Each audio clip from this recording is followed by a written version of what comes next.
लीला दिखाई है, लेकिन नारद के ऊपर कोई असर ही नहीं पड़ा। निराश होकर के कामदेव वहां से लौट गए। सारी बात बताई है जाके, इंद्र को माफ करना, हमरे से नारद को तपस्या से नहीं मिला पाया। और इधर नारद की जब आंख खुली तो बड़ा अभिमान हो गया। अभिमान क्या हो गया? अभिमान ये हो गया, मेरे समान दुनिया में कोई महात्मा है नहीं। मैंने तो कामदेव को जीत लिया, मैं तो बाल ब्रह्मचारी हूँ। हो गया अभिमान। और इसी अभिमान को लेकर नारद कैलाश पर्वत पर पहुंच गए, भोले बाबा के नजदीक। भगवान शंकर ने जैसे ही देखा तो बिठा दिया, और नारद बड़े दिन में आए, कहाँ रहे अभी तक? तो नारद कहते प्रभु आपको नहीं मालूम?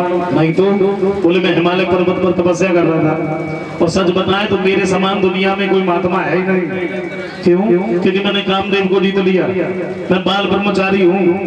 भोले बाबा समझ गए, इन्हें अभिमान हो गया। एक बात भी देखो नारद, तुमने जब बात हमसे कही सो कही, लेकिन कहूँ ब्रह्मा जी से जाके मत गई।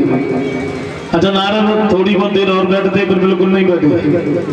तत्काल ही बीड़ा उठाया, ब्रह्मा जी के नजदीक पहुंच गए। और पहले बात ब्रह्मा जी ने समझाई, बोले हमसे कहा सो कहा, लेकिन कहीं विष्णु से जाके नहीं कहना। नारद बोले क्यों नहीं कहेंगे? मैंने कोई चोरी की है, कोई कत्ल किया है? मैंने कामदेव को जीता है, मेरे समान दुनिया में कोई महात्मा है नहीं, मैं बाल ब्रह्मचारी हूँ। तत्काल ही उठे, विष्णु भगवान के नजदीक पहुंच गए।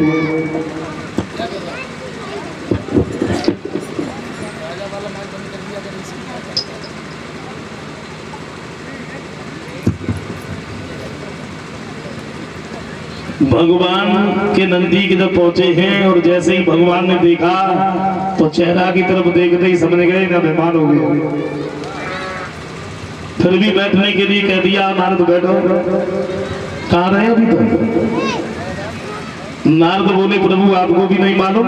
नहीं तो बोले मैं हिमालय पर्वत पर तपस्या कर रहा था, अब मेरे समान दुनिया में कोई महात्मा